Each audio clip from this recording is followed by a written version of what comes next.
can always tell when a streak's going to come to an end. You win a couple of games, you probably shouldn't. There are teams out there that could use that quality of playoff goaltending. All right, Ray, you ready to do this? Yep, let's go.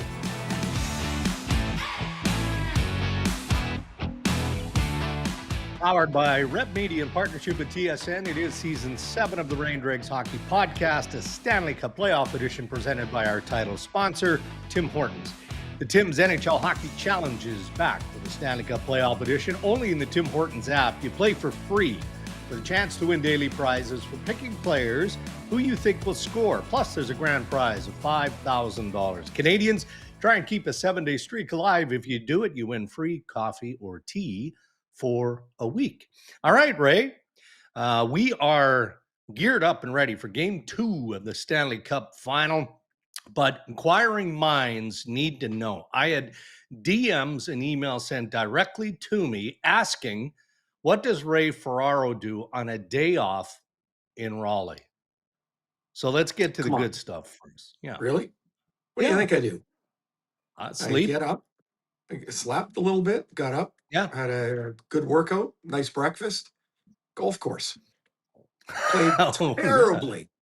Oh, no. Beautiful place, a course called Old Chatham.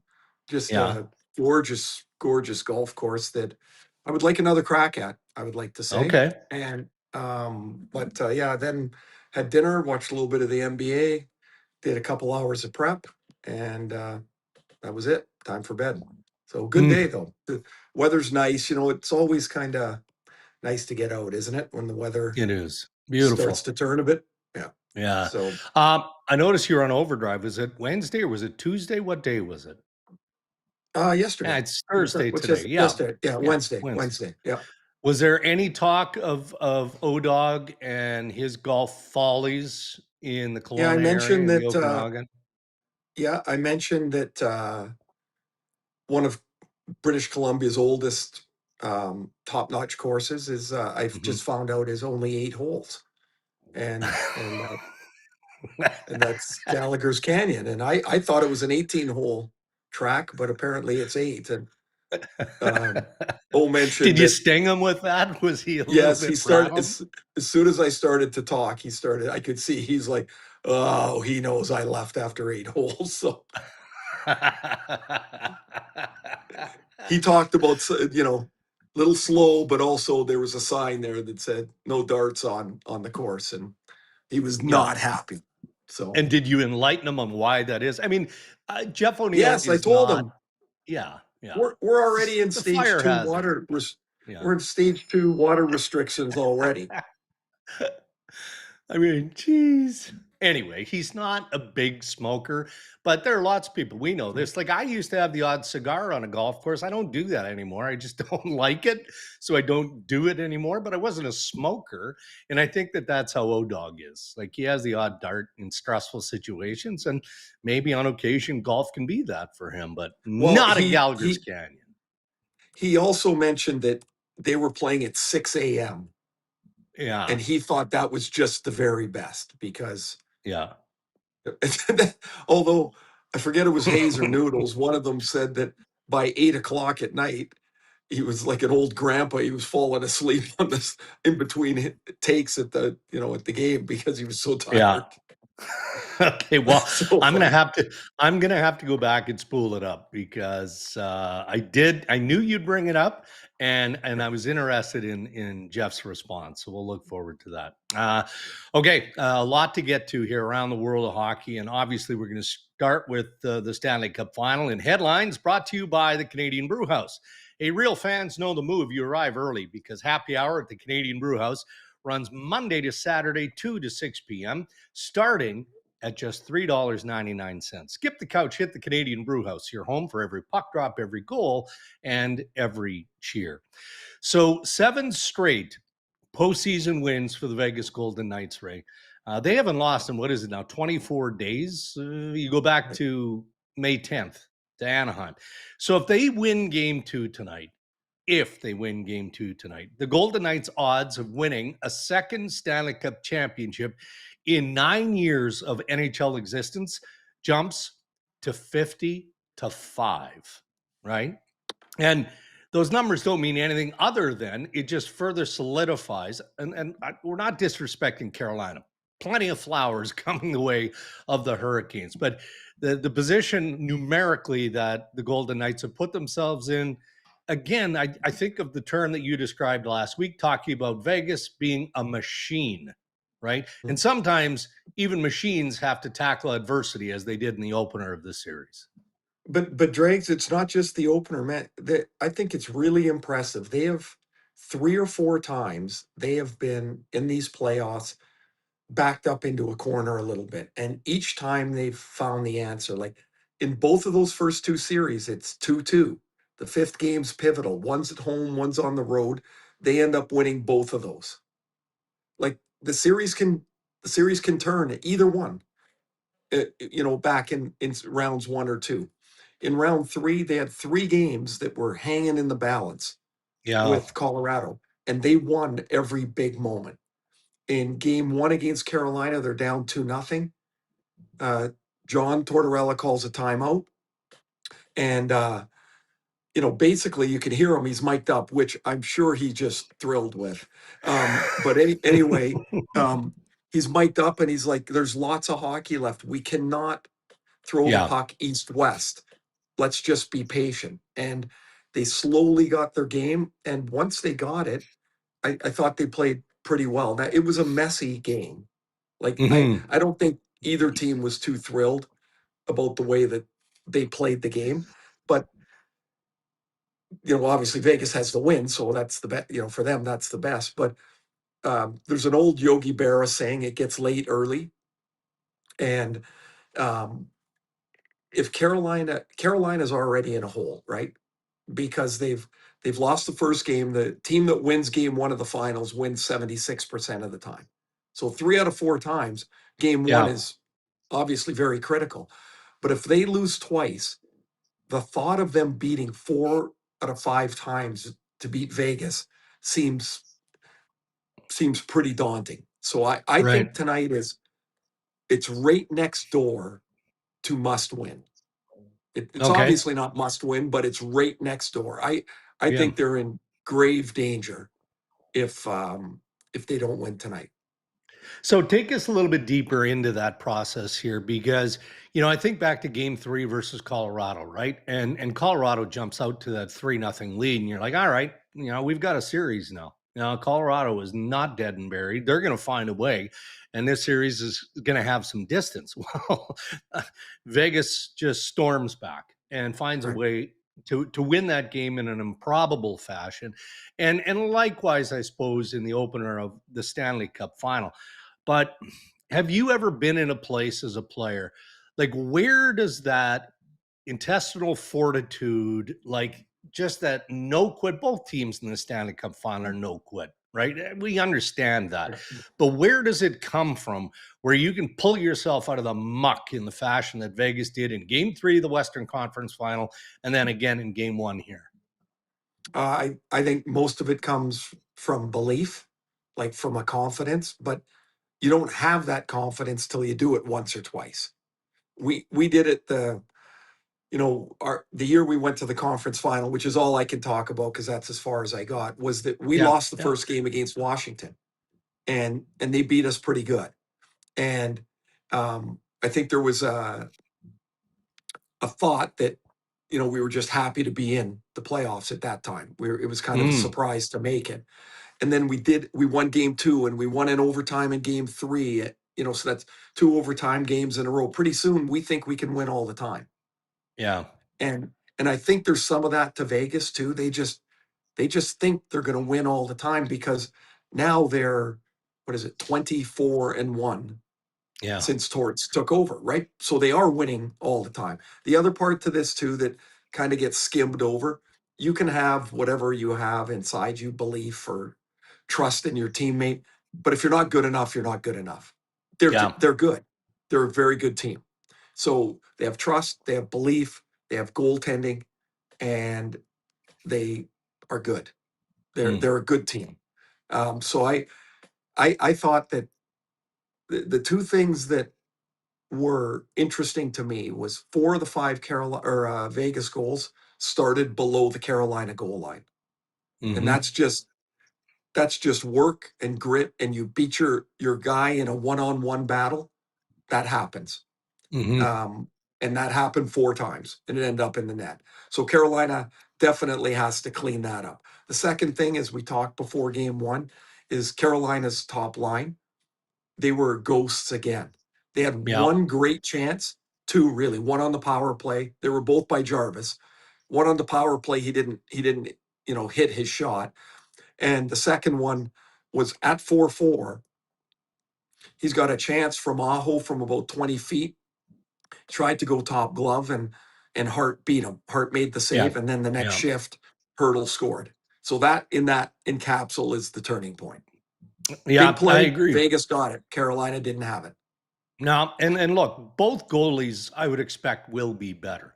But Mhm. I mean, you're right. That was a turning point. I mean, and if you want to go back a little bit earlier, Stankoven scores on the power play earlier in the game. It's 3-0, right?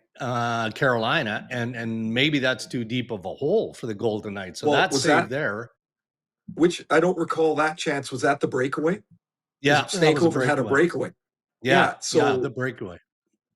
Yeah, Dregs again, where it's the big moment that Vegas got the play yeah, and Carolina did not. yeah, And and and and in the game's 5-4. Like there's probably 5 or 6 other things, but for sure. it really bears down to the big moment, and they were able to come through. So, what do you expect from Carolina in game 2? Like Rod Brindamore, the veteran players for the Hurricanes vowed that they will be better. Call it a wake up call. I mean, Taylor Hall did acknowledge they have never played a team like Vegas to this point of the postseason. They haven't Yeah. faced a big, strong, aggressive team like the Vegas Golden Knights. So, how can and what do you expect to see more of and a better form of from the Hurricanes? Well, the other thing they said is this was very similar in a way to how they lost game 1 against Montreal. They turned pucks over. They were sloppy. Yeah. They made some uncharacteristic reads in their zone, and they got burned. They gave up, I think, what was it, 6-2? They lost. They gave up 6 goals Yeah. in 6-2. game 1, and they came back and gave up 5 goals the rest of the series. Now, I don't think that's going to happen, but I do think they will be better. I think it will be a more tightly played game, a sharper game than game 1. Game 1 was, I hope they're all like that because that was fun. There's lots of goals, there's lots of turnovers. Turnovers lead to chances, and and the I said before, early in the game, for pure sound of crowd, nothing pumped in. There's nothing as loud as Carolina. Like it's ear That's splitting. awesome. Yeah. It's so loud. And then they scored 25 seconds into the game, and you're like, the place just blew up. It was so loud, like to the point that you cannot hear yourself. And I listened to the highlight, as the first goal, and I'm like, oh my God, I am yelling so loud. I got to remind myself we do have a microphone. Like you don't Yeah. have to hear me. Like but it was so loud I couldn't even hear myself. Mm, It's amazing. So, but I think they'll be sharper and tighter. And Taylor Hall's right. They have not faced a team like Vegas. yeah. Vegas is different, and doesn't mean they're unbeatable because they're certainly not. But Carolina's going to have to play a way tighter game than that. Mm. Marner with a couple of big plays. I wouldn't say he was relatively quiet in this game. I mean, it's a Stanley Cup final. I mean, he made an impact, Yeah, 2 different forms of impact. How about the pass to William Karlsson? beauty. Now, is it just simply an area pass? Like, does he absolutely know with certainty that Carlson is there because he can see that 2 Carolina players are behind the net? So he knows he's got a patch of open ice there, and he's hoping that William Carlson or a Golden Knight player is going to slide into that spot? I don't think he's making an area pass in that play because he knows both him and Howden are behind the net. Right. And if he's just throwing it out there and it's wrong, it's Yeah, at it's least going a the other way. 3-on-2 the other way. Yeah. Without question, I think he might not know it's Carlson, but he sees the gold jersey there, Yeah. the Golden Knights jersey there. So he knows there's a player open there. The other thing is, if it's an area pass, I would say it's kind of lucky that it was right on the tape. I don't Right think on the tape. that was lucky. I think that is what separates him from, that's Yeah. his superpower, I think, is his ability to see the ice and to make the play that a lot of other players can't play.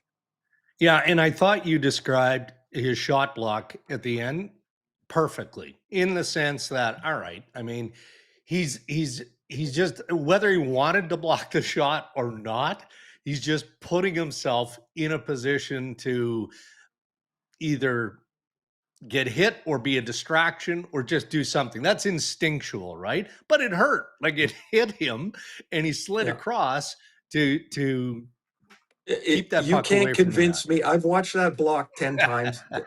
You cannot convince me he tried to block that, because I'm with you. if he's blocking it, he's staying square up to it, because you're trying to Yeah. cover as much room. Right. And I think he's trying, initially his move is to get around whoever the Carolina forward is there, Yeah. to try and get out and to deny the shot. He's trying to deny, that's his job. And he gets pushed out of the way, but he gets himself back in the lane. That was not a shot block that was planned, but it's a good thing he got in the way, because that thing was Yeah. on. I mean, Hart's either gonna, if he doesn't get it, it's in the net. Like, it's on the net and it's hard. That kid Yeah. can shoot, McKeeshan. And He can. they put him out there for one reason. There's 5 seconds left. They plop him in the slot, and that whole play worked out perfectly for Carolina, except Marner got in the way of the shot. Yeah. Do you have a gut feel going into game 2? I mean, we're recording this, Thursday morning. I think Is there any Carolina's way going to to win get it? tonight. I do Yeah. think Carolina's going to win, but I do think these games are all going to be tight. That was 5-4, one goal. I think it's another one goal sort of game, and I just think it'll be lower scoring. Mm-hmm. But I do mean, like, Carolina is. It's hard to say they're on the ropes, but this is critical that they win Yeah. game 2. Agreed. Vegas got Lausanne back. What is he? Now they could make a case, and it's probably true, that they're as healthy as they've been all year. Right. I mean, they're in good health now. So what does he add to the equation? More physicality, more Yeah. like, he's mean. He'll finish checks, more so than maybe Korzak Yeah. might do, who he replaced. But Korzak did a really good job. Now, I'm curious, because Lausanne hadn't played since the Anaheim series. He was on for a couple of goals against last night, Yeah. or 2 nights ago, and Yeah. I don't know that it was his sharpest game. Okay. Probably predictably, I think.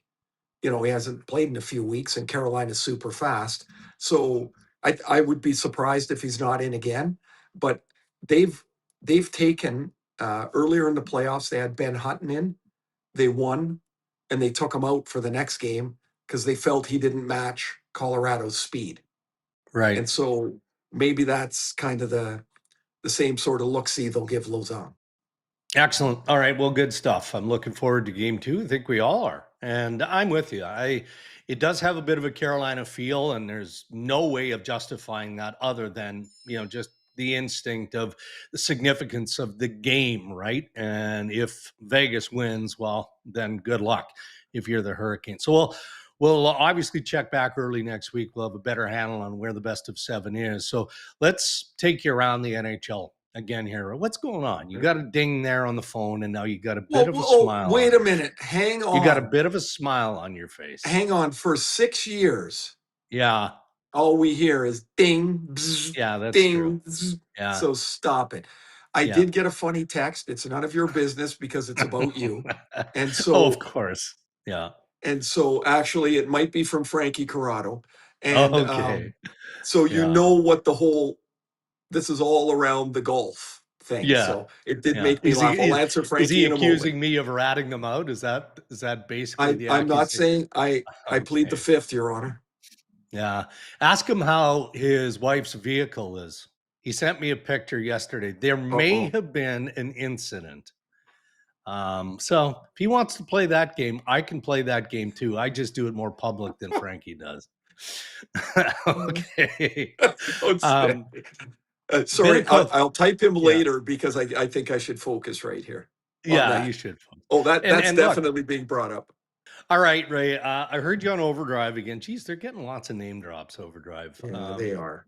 And the boys took us around the NHL and a bit of coach news too, right? Peter Laviolette, Patrick Roy, both interviewed for the Toronto Maple Leafs coach vacancy. It's expected that both will move into the next round. Patrick Roy's interview was at least done virtually, and he needs a bit of time with Claude Lemieux's funeral. Be respectful and look after that. But kind of reiterate what you were saying, because I think there's a lot of intrigue within the division around the Eastern Conference about whether or not Patrick Roy would be a good fit in Toronto. Obviously wasn't the right fit to push the New York Islanders to their next phase. They opt for, a more decorated, experienced coach in Peter DeBoer. But do you think Patrick Roy could be the right man for the job in Toronto? As I said, I don't know because I don't know what they're looking for in a coach in Toronto. Like in Edmonton, it's very clear they're looking for a winning pedigree, a more veteran guy. They're not looking Yeah. for a younger, developing coach.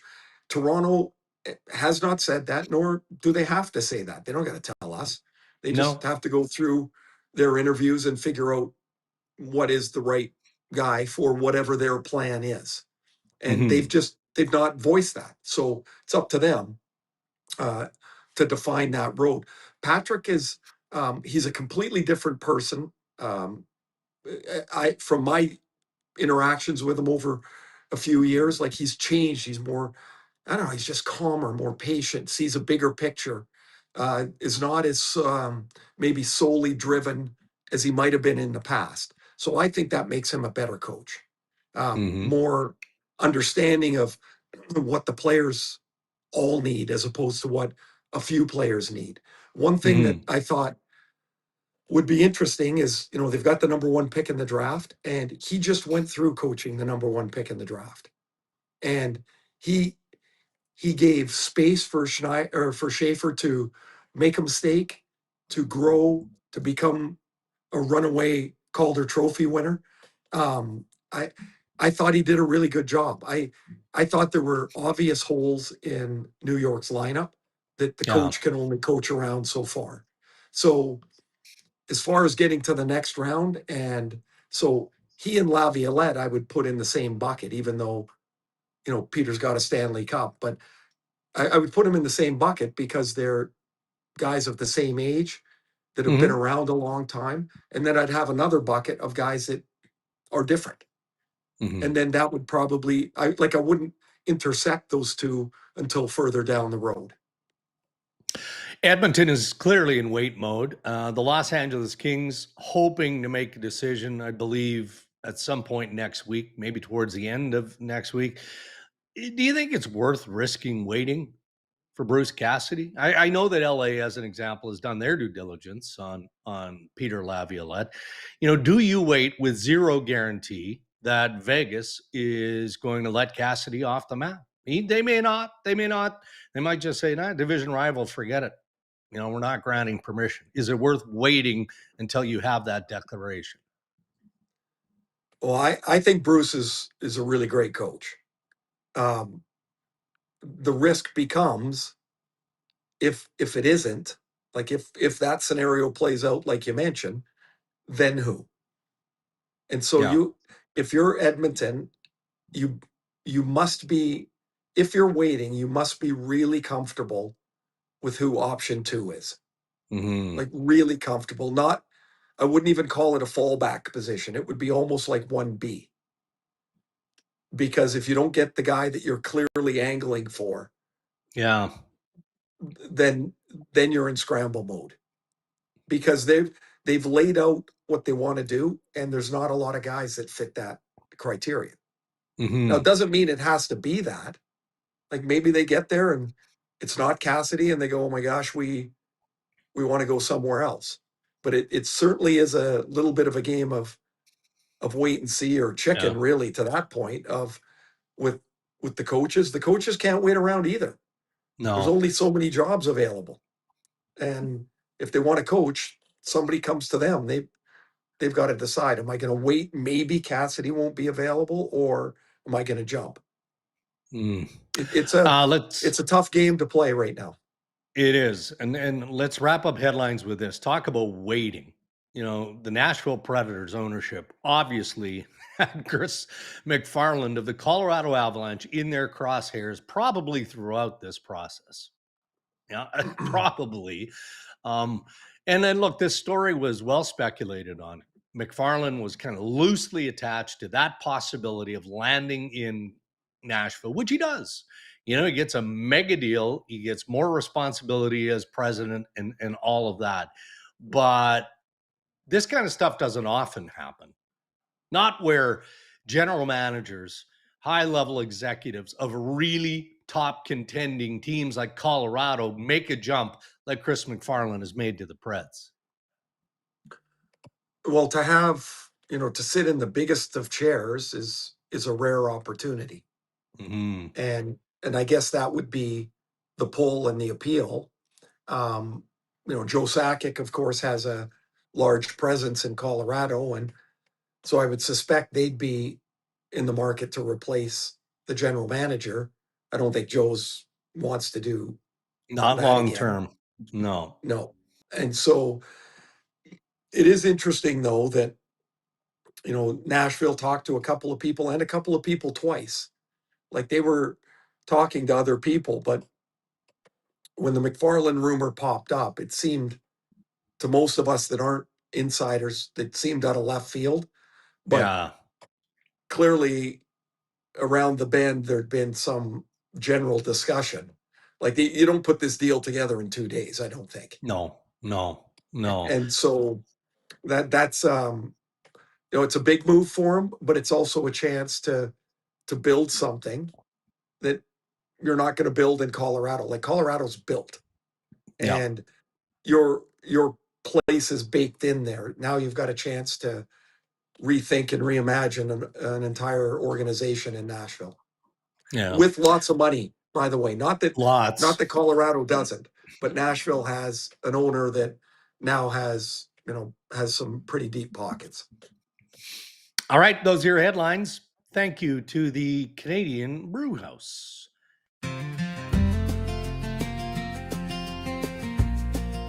It feels like Tim Hortons has always been part of my routine, certainly as a dad, as a coach, or taking my kids to the early morning hockeys. Had to go through the drive-thru and get my cup of coffee and get the Timbits for the kids. Can I get a medium coffee with milk, please?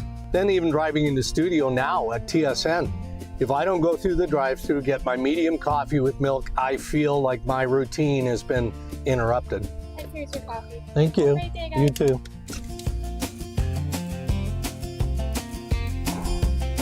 Only way to start a day.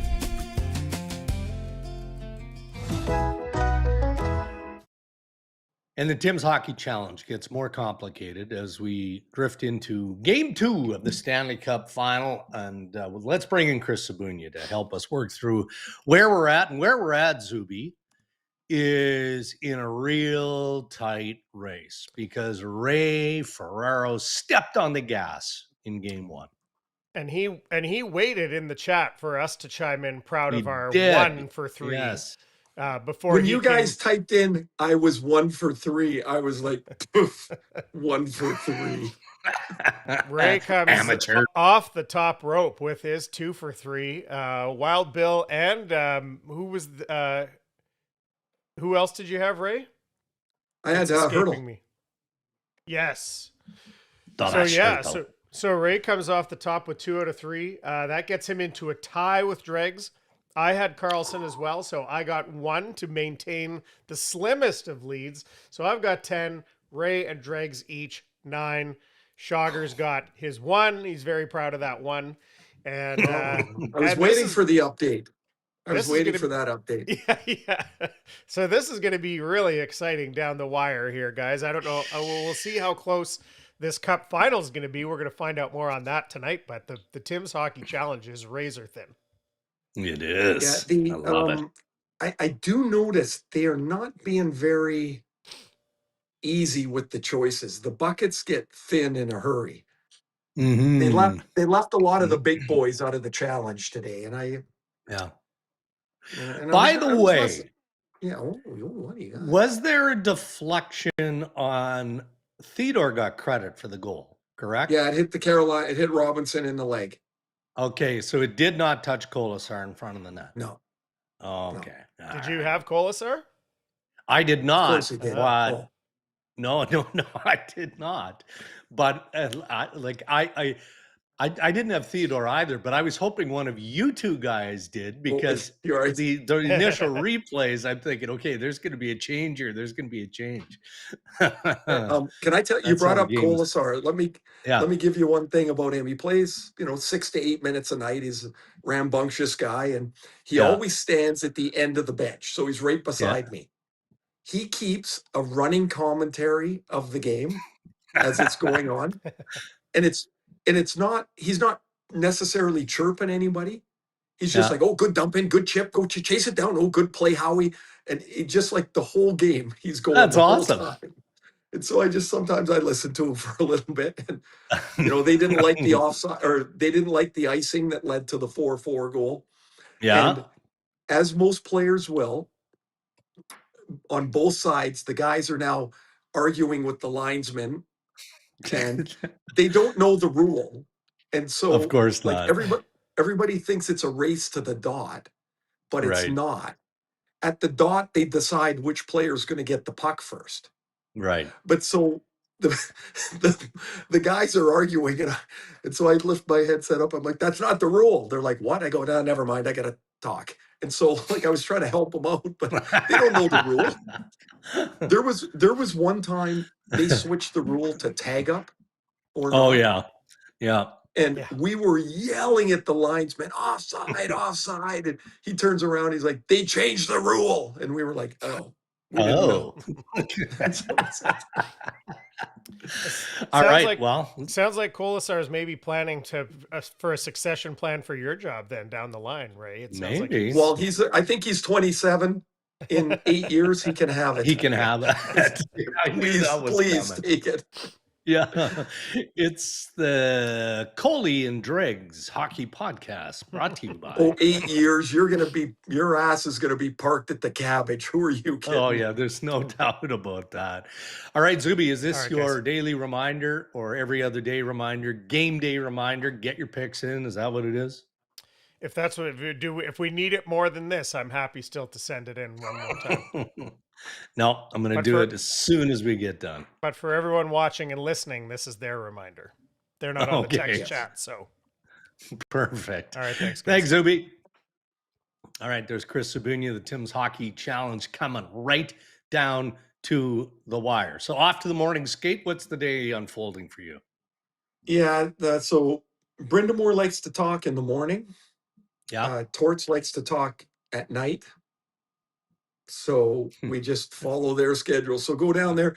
I am looking forward to getting there this morning because our great friend, I will see Chris Cuthbert today, and one of the greatest gentlemen in the game, and well-deserved honor into the Broadcasters Hockey Hall of Fame, and so happy for CC. So I'm looking forward to seeing him today. We'll wrap up here quickly, but one of those guys where as soon as I read it, as soon as the Hockey Hall of Fame sent out the post, social media, I'm like, I thought Chris Cuthbert was in. I should know this. Like he's been so good for so long. Talk about a legendary voice in the global hockey landscape, not just in Canada. So, to say that it's richly deserved is the understatement of all understatements. So pass along my congrats for me, right? I will for sure. I hope he forgets his glasses for his speech. It would just be perfect. Yeah, it would be. He's the all right, best. buddy. We look forward to your call. Have a good one. Thanks. We'll talk to everybody probably prior to game 4, but have a great weekend. Enjoy game 2 and 3. Yes. Thank you to our sponsors who continue to support us here on the Ray and Dregs Hockey Podcast. Our title sponsor, Tim Hortons, thank you. Thank you to the Canadian Brewhouse. Enjoy the Stanley Cup Final, everybody. Stay safe.